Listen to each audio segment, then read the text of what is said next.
Examples थे उनको continue कर लेते हैं। ओके स्टूडेंट्स, तो देखिए फर्स्ट हम लोग कर रहे हैं एंटिटी कंसेप्ट। अब एंटिटी कंसेप्ट में होता क्या है वो समझ लेते हैं। ये कहते हैं business is also separate entity from the owners because it is helpful to separate the personal activities of a owners of firms. It is separate the owner personal expenses और बिजनेस एक्सपेंसेस। अब ये क्या कहना चाह रहा है आपको बताती हूँ मैं। ये बेसिकली आपको ये कहना चाह रहा है स्टूडेंट्स कि जो एक बिजनेस होता है वो अलग एंटिटी होती है और एक पर्सन होता है वो एक अलग एंटिटी होती है। सपोज करते हैं एक ए है हमारे पास, इसने फर्म खोली, फर्म का नाम रख लेते हैं एफ। ठीक है, ये इसका बिजनेस है। तो ये क्या बताना चाह रहा है, चाहे ए क्या है, ओनर है इस फर्म का, बट ओनर होने के बावजूद जो फर्म है ना, इसकी खुद की एक एंटिटी है स्टूडेंट्स।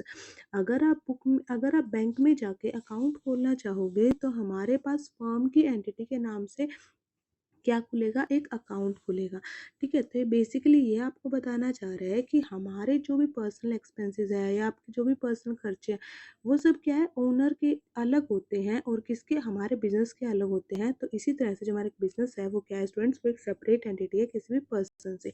ओके, नेक्स्ट आपको बोल रहा है डुअल एस्पेक्ट कंसेप्ट।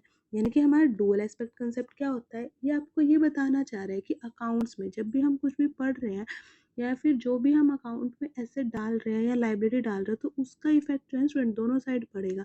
आपके क्रेडिट साइड भी पड़ेगा और आपके डेबिट साइड भी पड़ेगा। ठीक है, तो जैसे फर्स्ट ये कहता है it increases one asset and decreases another asset. ये कहता है अगर आप कहीं पे कोई एसेट को क्या कर रहे हो, इंक्रीज कर रहे हो, बढ़ा रहे हो, तो वहीं पे दूसरी जगह है वो एसेट क्या हो जाएगी स्टूडेंट्स, कम हो जाएगी, डिक्रीज हो जाएगी। ओके, ये कहता है इट डिक्रीज एन एसेट। अगर कहीं पे एक एसेट डिक्रीज हो रही है, कम हो रही है, तो वहीं पे एक एसेट क्या हो जाएगी, इंक्रीज हो जाएगी। जैसे सपोज करते हैं कि हमारे बिजनेस में क्या हुआ, एक मशीनरी खराब हो गई और हमने उसको सेल कर दिया, तो एसेट वहाँ पे डिक्रीज हो गई। बट उसी के फेवर में हमें दूसरी मशीनरी लानी भी तो पड़ेगी, तो वहाँ पे क्या हो गई, हमारी एसेट इंक्रीज हो गई। या फिर आप अगर ने जब वो मशीनरी सेल की तो आपके पास क्या आया, मनी आई, तो वहाँ पे आपकी एसेट इंक्रीज हो गई। ओके स्टूडेंट्स, नेक्स्ट आपको कहता है मनी मेजरमेंट कंसेप्ट। अब ये कहते हैं मनी मेजरमेंट कंसेप्ट क्या होता है, we are done all money transactions. ये कहते हैं हम सारे मनी ट्रांजेक्शन्स करते हैं, those are added in books, जो किसमें, बुक्स में एडिट होती है, and those transactions which are not done in money are not added in books. All transactions are measured in money. ये कहते हैं credit sales and credit transactions were not written in books.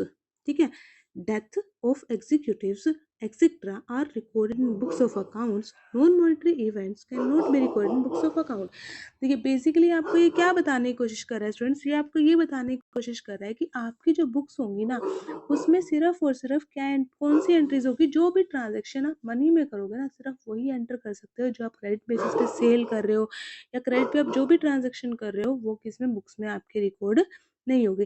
यानी कि आप basically बोल सकते हो कि जो भी आपके नॉन मॉनेटरी इवेंट्स है वो क्या नहीं होंगे, वो आपके बुक्स में रिकॉर्ड नहीं होंगे। कौन सी बुक में स्टूडेंट, अकाउंट्स की बुक में। ओके, नेक्स्ट कहते हैं कॉस्ट कंसेप्ट। अब ये क्या कहता है, ये कहते हैं this concept requires that the fixed asset a business are documented based on their initial cost. In the first year of accounting, depreciation will be deducted and the amount will be written off in the books of account. देखिए basically ये क्या कहना चाह रहा है, ये कहते हैं कि इस अकाउंट के अंदर, सॉरी इस कंसेप्ट के अंदर आपको जरूरत होती है किसकी स्टूडेंट, फिक्स्ड एसेट की। यानी कि ऐसी एसेट्स जो आपके लॉन्ग टर्म में चल रही हो, जैसे कि आपके पास मशीनरी हो गई या फिर कोई लैंड हो गई, कोई बिल्डिंग हो गई। ओके, उनकी बात करता है, जो किसके बेस पर, जो डॉक्यूमेंटेड बेस्ड हो आपकी। ये कहता है उसके अंदर जो आपकी फर्स्ट ईयर की इनिशियल कॉस्ट है, यानी कि जिसमें आपने उसको परचेज किया है या फिर जो भी आपके उस पर कॉस्ट लगी हुई, उन सबको आप लिखोगे। ठीक है, जो भी आपका खर्चा हुआ है। उसके बाद आप अपने जो बिजनेस का प्रॉफिट है उसमें से स्टूडेंट डेप्रिशिएशन को डिडक्ट कर, सॉरी बिजनेस का प्रॉफिट बोल रही हूँ, जो आपने मशीनरी खरीदी है ना, वो जिस अमाउंट से खरीदी है उस अमाउंट में से आप एक फिक्स्ड अमाउंट डिडक्ट करते रहोगे, उसको बोलते हैं डेप्रिशिएशन। क्यों, क्योंकि बेसिकली बात ये होती है स्टूडेंट, जब भी आप कोई एक मशीनरी खरीद रहे हो, जितना आपने उसको यूटिलाइज किया, यूज किया है, अब उसकी वैल्यूएशन तो घट रही है ना, तो हम डेप्रिशिएशन को उसकी वैल्यूएशन में इसलिए घटाते हैं ताकि हमें उसकी रियल वैल्यू का पता चलता रहे। ओके, नेक्स्ट आपके पास आता है हिस्टोरिकल कॉस्ट। ये कहते हैं आप हिस्टोरिकल कॉस्ट को ओरिजिनल प्राइस परचेज भी बोल सकते हो, यानी कि जिस प्राइस पे आपने एक मशीनरी को या एक फिक्स्ड एसेट को परचेज किया था वो होता है हिस्टोरिकल कॉस्ट। बेसिकली बोलता है acquisition cost related to the past. Increased value will not be written in accounts, it was shown in balance sheet. ये कहते हैं जो आपने जिस अमाउंट पे एक मशीनरी को या किसी भी लैंड बिल्डिंग फिक्स्ड एसेट को स्टूडेंट परचेज किया है ना, तो उसको आप बोलोगे हिस्टोरिकल कॉस्ट। ठीक है, नेक्स्ट आपको बोलता है अकाउंटिंग ईयर कंसेप्ट। अब ये अकाउंटिंग ईयर कंसेप्ट क्या कहता है? ये कहता है this concept implies that every business sorry each business indicates a particular period to complete an accounting cycle process, for example monthly, quarterly and annually as per a fiscal or a calendar year। अब आपको ये क्या बताना चाह रहा है? ये बताना चाह रहा है बेसिकली स्टूडेंट्स की जो हमारे पास अकाउंटिंग है ना, वो आपको उसकी बुक्स जो प्रिपेयर करनी होती है ना, बट वो बुक्स कैसे, उसका भी एक टाइम पीरियड होता है स्टूडेंट, ईयर होता है कि आप उसको या तो किस लिए या तो मंथली करो, यानी कि हर मंथ आप अपनी बुक्स बना रहे हो और बैलेंस शीट को अमाउंट को मैच कर रहे हो। ठीक है, अगर आप मंथली नहीं कर रहे तो आपको क्वार्टरली यानी कि 3 मंथ के अंदर, क्वार्टरली स्टूडेंट जब 3 मंथ्स का एक साथ करते हैं उसको बोलता है। ठीक है, ये क्वार्टरली करोगे, एनुअली या फिर आप पूरे साल का करोगे। ठीक है, अब ये कहता है आपको एक कैलेंडर ईयर के अकॉर्डिंग इसको जस्टिफाई करना होता है कि आप किस अकॉर्डिंग अपने बुक्स को कंप्लीट कर रहे हो। नेक्स्ट कहता है books full disclosure. Books of accounts fully disclosed because as a investor every investor wants each and every debit for business. देखो, अब एक बात होती है बेसिकली, अगर आप सपोज करो आप खुद एक इन्वेस्टर हो, आपने क्या किया, एक कंपनी में इन्वेस्ट किया। ओके, तो आप चाहोगे ना कि आपको टाइमली पता चले कि उस बिजनेस के अंदर क्या हो रहा है, उस कंपनी के अंदर प्रॉफिट हो रहे हैं, लॉस हो रहे हैं, या फिर आपको फ्यूचर में जाके क्या मिलेगा, पैसा मिलेगा या नहीं मिलेगा।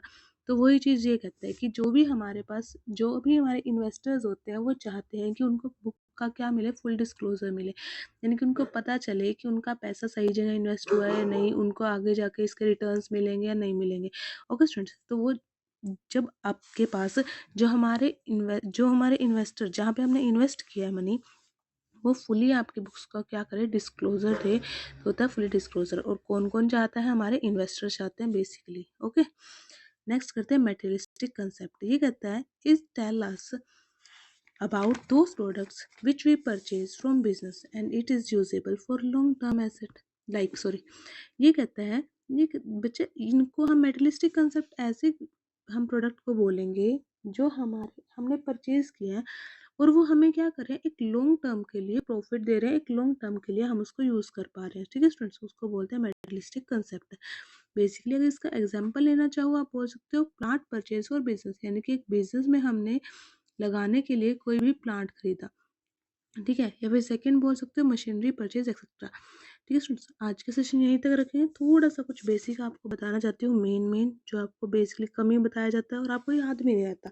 ठीक है, इस अकॉर्डिंग इसको आप याद रखना। क्या ये कहते हैं स्टूडेंट, डबल एंट्री कंसेप्ट जो हमने पढ़ा कि यानी कि हर एक एंट्री का जो इफेक्ट है वो कहाँ, दोनों तरफ पे होगा, एसेट साइड पे भी होगा, लाइबिलिटी साइड पे होगा। वो किसने दिया, वो दिया है हमारे लुइस पैलिको ने। किसने दिया है, लुइस पैकिलो ने। 14 principle of management was given by, 14 principle of management किसने दिया है, ये दिया है हमारे हेनरी फ्योल्जी ने। और लास्ट में फादर ऑफ मॉडर्न इकोनॉमिक्स कौन है, हमारे एडम स्मिथ। ये तो आप सभी को पता ही होगा। ओके स्टूडेंट्स, आज का सेशन यहीं तक रखते हैं। अगर आपको वीडियो पसंद आई हो तो चैनल को सब्सक्राइब करें, वीडियो को लाइक करें और कमेंट करना ना भूलें। Thank you and have a nice day.